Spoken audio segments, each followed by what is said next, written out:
Hello, welcome pen friends. So good to be here again. I was a little bit delayed with this video, but glad to be here now. And I'll just give a warning right from the start. It's going to be a little bit of everything. So hopefully there'll be time to cover everything that I wanted to talk about. I was a little delayed because I was working on an application for my mother. So that was several pages and it's all ready to go in the mail in the morning. So now I feel like I can do my pen video. So as you recall, I did like part 1 of my pen allowance because I talked about those Colorverse, the ink flight that I got from Ink Journal. And now this is the little odds and ends, bits and pieces. And then I've got some pens to talk about too, some fun that I've had inking things up. But well, to start with here, I might as well jump right in. I have given 2 of these Pilot Kakuno pens away to kids, and but I liked them, so I kind of always had that on my list to go back in and get one. And then when I saw one of my friends on Instagram had gotten the clear one, I thought, oh, that's just right up my alley, because I love clear demonstrators. And I haven't actually opened this yet. I know what the pen is, but let me go ahead and get it out. And you know, I've had one, so I knew what I was getting. But I just thought this was really, really pretty. And you know, if you've seen my videos, you know I really love, oh, that's right, that's not a, okay. I really love clear demonstrators. And so, although this can't be eyedroppered, it can be used with a converter, and it can be used with the little, what I usually do is just use the cartridge and then refill it. And I have more cartridges too. So I got a medium nib, and I know I'm going to like it because I wrote with the one before I gave it to my nephew, and I knew that I liked it a lot. So that'll just be really a lot of fun. You know, it's kind of been on my list for a while. So that was the first thing. And I got that from Jetpens. And at the same time, my husband and I were both ordering. We got these pencils. These are the Palomino Blackwing 602s. And we'll be sharing these. And I got these little tips so that the ones that I carry with my pen case, the pencils won't get hurt. And they seem just right. They go right on there good. It came in a little packet like this for, I don't know, $2.95 or something like that from Jetpens. But like I said, we went in combination, and he needed some pens too. So I kind of got off easy on that one. That was really, really nice. So we've got a box of 12 of these, and they have those little erasers. Not really doing reviews today, but just kind of showing how I blew my money, basically. But I really, really like the pencils. I've gone ahead and sharpened this one. I do a lot of work with pencils, especially on Sundays when I draw out my new bullet journal spread. And I like mechanical pencils, but there's just something about these that I'd always wanted to own some. And I'm happy to have them. The only thing I was unhappy about was I would have liked to have sort of sampled all 3 that they had.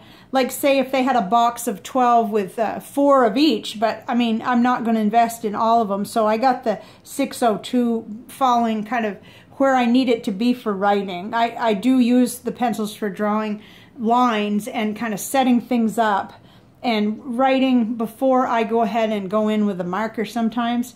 And I also like art, but I have some art pencils, so I'm just going to see how this goes. Anyway, so then while I was at it, I wanted to try one of their ink syringes. I got in a situation where I'd given away nearly all my ink syringes, and then the one I had left was completely worn off. I don't know if you could see, but you could just barely see the writing on this one. I've used it for more than a year.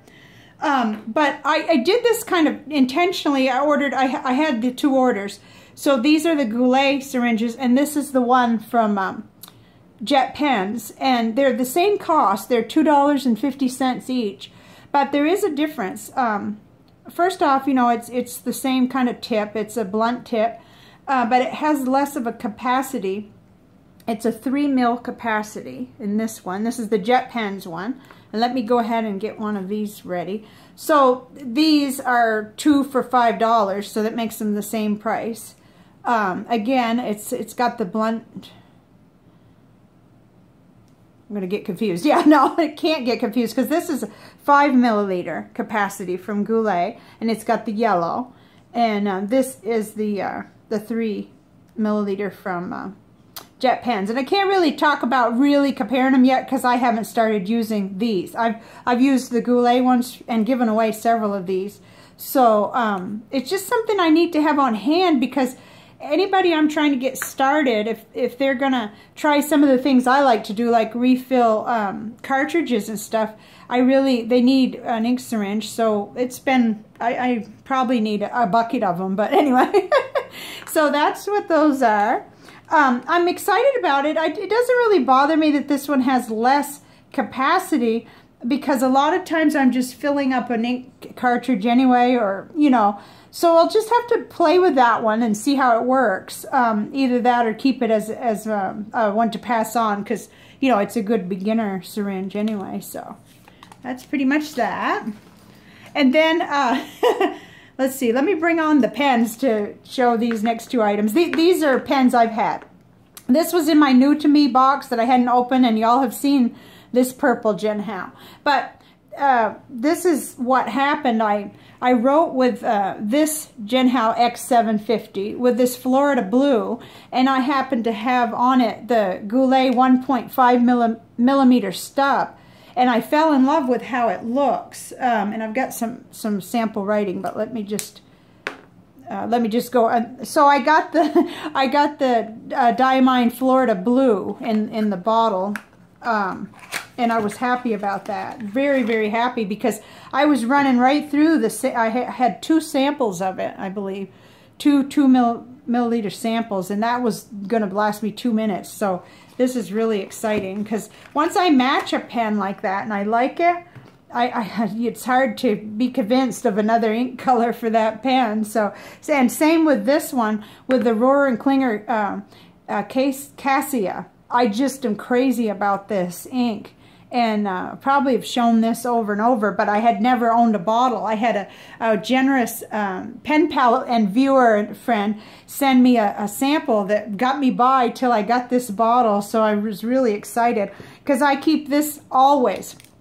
This X750 Jinhao inked up, and it's got the black Goulet nib on it in a medium, and I just love it. I'll show you.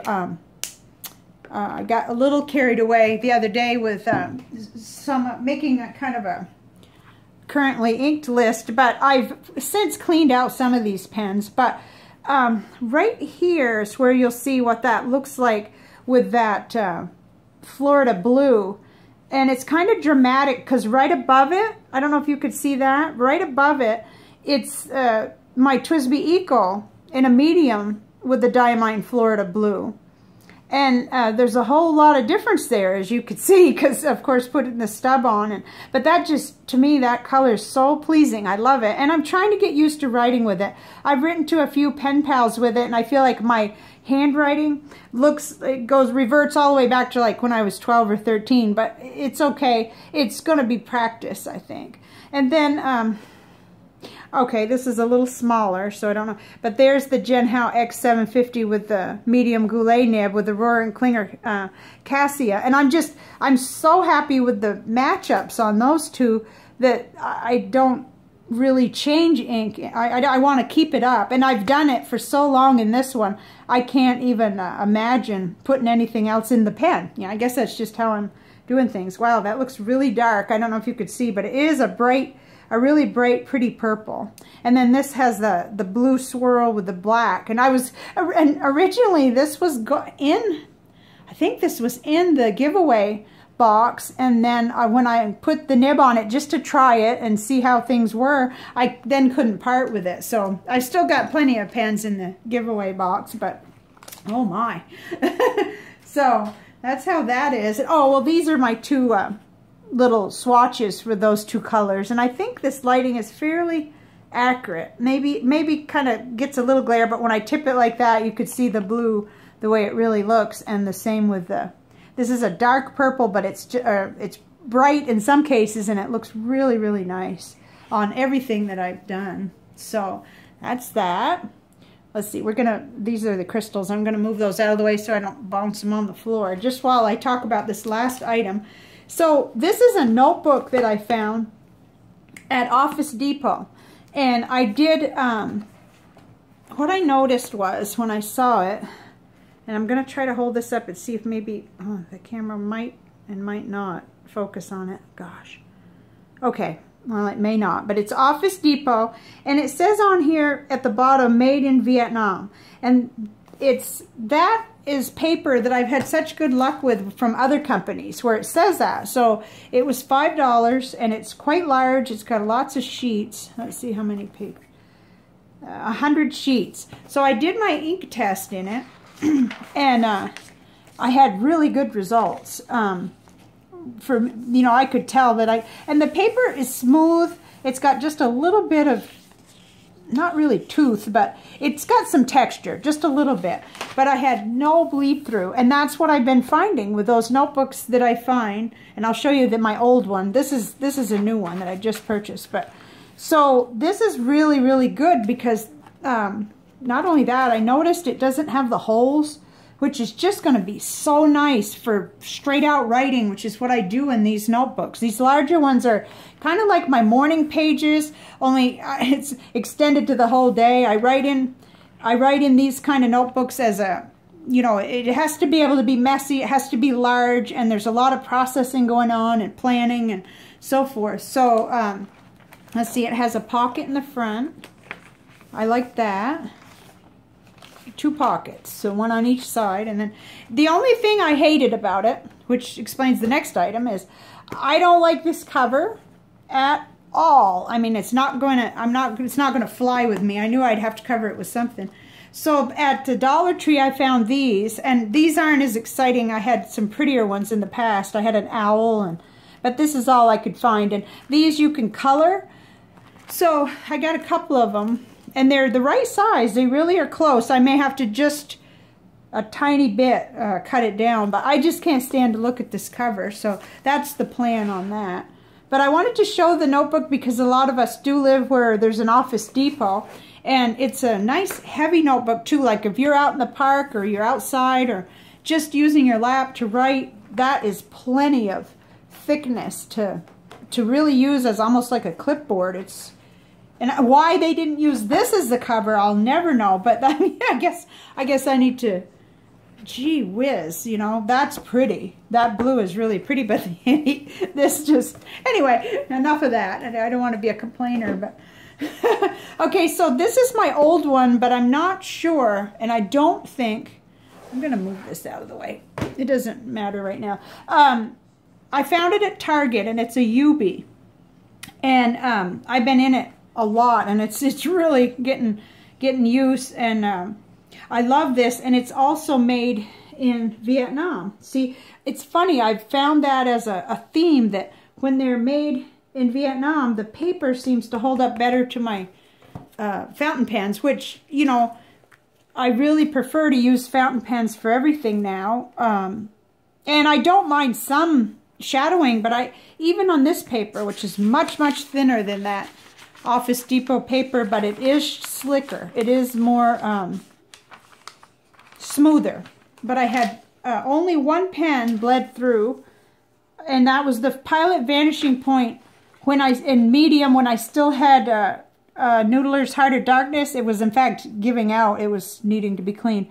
So, but that did bleed through. But the rest, when I changed inks, that's the Pilot Vanishing Point down below with Robert Oster Blue Water Ice, and I didn't have that problem at all. So, I mean, you could see heavy shadowing. There is a little bleed through on a hashtag and on a P where I really went at it, but none of the rest of these really did. At least that doesn't bother me. I know you could probably see that. There's a lot of shadowing, but I don't mind that at all. This is just a journal, not even a journal. It's a daily kind of writer.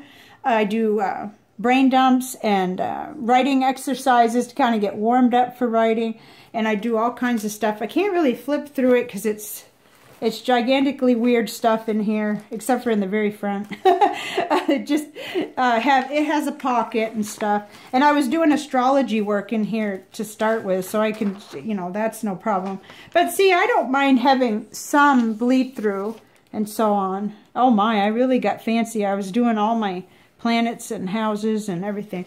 But that's typical of me. I'm on different projects and I go from one thing to the next, but I keep these notebooks and I can always refer back, and when I get all done I date them. But the only reason I kept this was because I wanted to remember it, because it was I think $2.50 at Target, and this wasn't a recent purchase, but I thought I'd mention it because we're always looking for notebooks that won't kill us, you know, especially when you go through a lot of paper the way many of us do. So anyway, that's that. And then let's see. Okay, so that was, I guess I talked about these two pens, and then I got this pen out of seclusion. This was given to me by a very generous pen friend and pen pal who shall remain anonymous. But this is right here in my little inky fingers currently inked notebook. It's the Lychia. I'm not really sure how to say it. And it had a double broad Knox, oblique double broad Knox nib on it. And I wrote with that for a while, but I'm out of Tomoe River paper, so I wasn't liking too well what was happening with it, because it was so broad that I switched the nib to the one that came with it, and I did okay with that one too. But then I don't know what got into me. I decided to go ahead and put on, and I don't know, this is probably totally illegal and not right, but I put a Fountain Pen Revolution nib on it, and it's a medium, and it happens to be a nib that I just really enjoy. And I was writing with this. I did pen pal letters this morning. I'm really behind, so I was really having fun. And this right here is where I wrote with it. So it's not a really big sample, but I just wanted to, you know, talk about the fact that I'm getting into the pens that were new to me, that I hadn't used, and realized all these gems that are sitting there waiting for me. This is just a beautiful pen. I love it. I love demonstrators. Oops, those are just kind of detracting. I love demonstrators anyway, and I put the Noodler's Black Swan and Australian Roses, one of my favorite inks, because I have a bottle of it, and this is a large capacity. So that was so much fun. Just joy of realizing that, you know, I can get in there and ink up some pens. Let's just look and see what else I've been doing. This is the best way for me to see.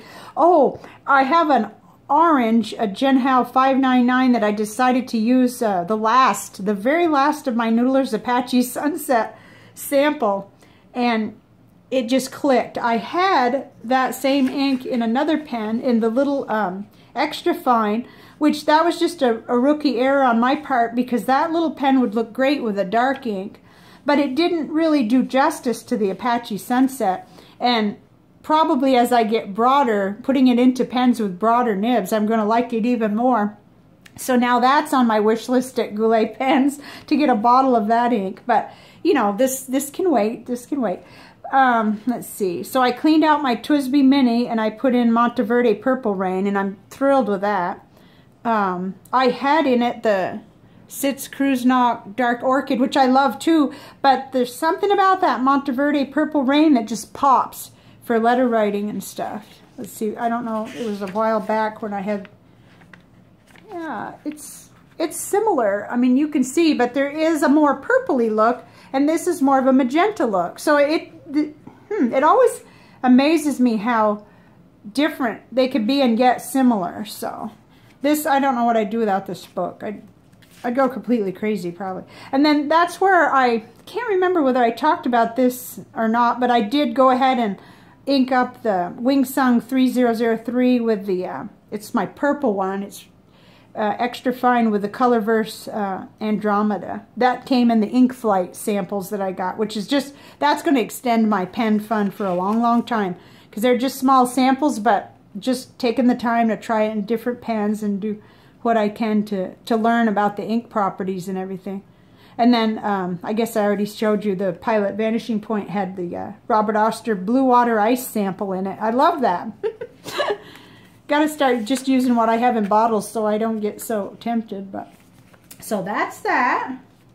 Okay, so now I got something that I think is kind of exciting. I've got the crystals, and there's a reason. There's actually a reason behind all this.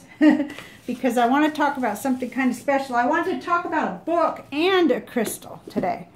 So hope you'll I hope you'll find this fun. But what happened is I have, many of you probably know Boho Berry, who is Kara Benz, who is just this awesome creative person who has, oh, just her work is so amazing. And she's the one.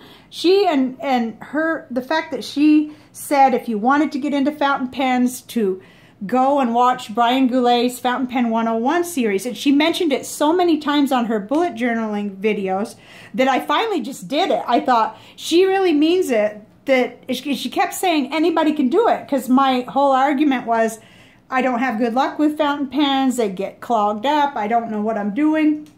And so, you know, just listening to her confidence level and how, you know, she did that. This is the person who got me into fountain pens. Well, she has her website and her Etsy shop, which is wonderful with all these things that she makes, printables and so on. Well, that's right in the way. This is one of her printables that has to do with this book. But, I mean, she provides amazing videos on YouTube and just, I mean, I'm not even going to be able to cover it. She's everywhere doing everything, amazingly creative. So when she started, she and Kristen, her assistant, started this book club, I wanted in right away. And so these are a couple printables that were free. The reading tracker, and it's all free to join the book club, to get the printables, everything. And it's called Lunar Abundance, and we'll be reading it in May.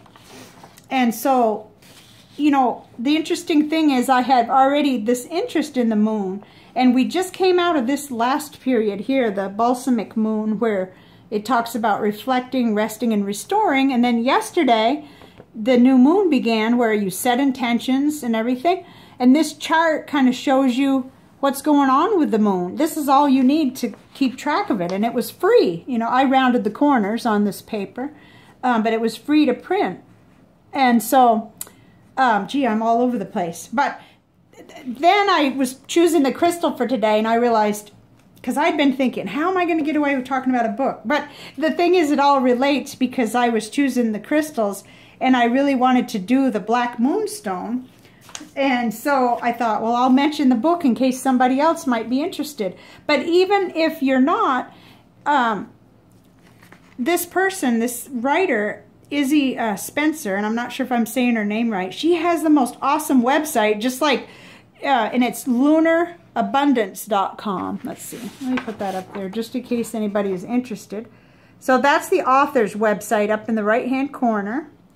And I'm trying to think, well, Boho Berry is simply, or Kara's website is bohoberry.com, and I'll link that in the comments. So they both are just super creative and helpful, and they've got tons of resources and things. You don't have to buy the book to have fun with this, but if you do, you could, you know, you can extend your reading and fun. But these are the two Black Moonstone crystals I have. I'm gonna see. I don't think that my camera, I don't think anything's gonna quite pick up or do justice to these lines that I can see in this crystal. This kind of just looks like a black blob here on the video, unless every once in a while you could get some of the chatoyancy to show up.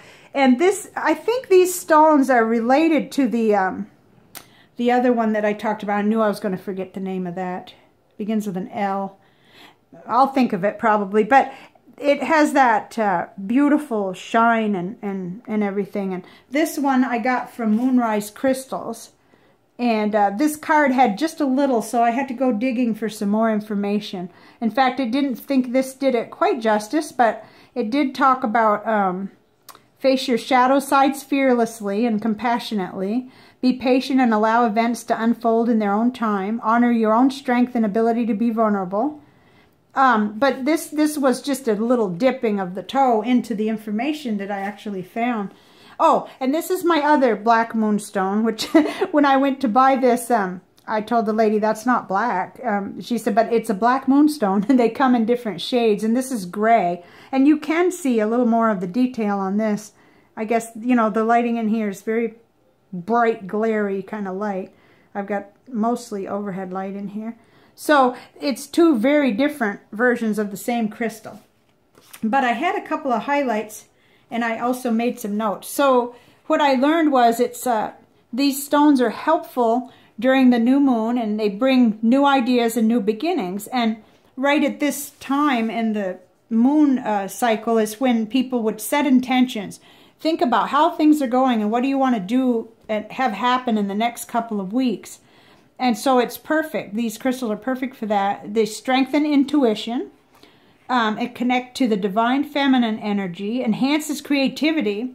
And I'll tell you, I'll read anything that Kara Benz is going to read. You know, I mean, she's so creative and wildly successful. You know, it's like you want to say, what are you reading? You know, and hey, now we have it. Her and Kristen and the whole tribe is going to read this book. So then influence. Oh, the stones can influence coincidence and synchronicities and help you face your shadow issues or your shadow side fearlessly. So that was just, I went online and I printed out a couple things, but it was just so much information. So let's see. A stone of new beginnings. I like that. And again, it'll help you explore your shadow side. Encourages us to sit with ourselves in non-judgment and accept what is. That is pretty powerful. Just having that intention, I think, is very helpful as a starting point. It helps with emotional balance. Black Moonstone can help us sort through our emotions and deeply ingrained beliefs and understand them better. It also helps us step back from intense situations and look at them critically and without emotional judgment. And here again comes up, helps to calm overreactions. Well, who couldn't use that? So I just thought I'd, in addition to talking about the crystals, I couldn't help but mention this book. It's a really gorgeous edition. It's, let's see, I got stuff stuck in there. It's got some really beautiful illustrations and photos. It's not silky paper, it's just nice kind of matte finish, but it's just got lots and lots, you know, and each of the 8 moon cycles are discussed in terms of what you can do to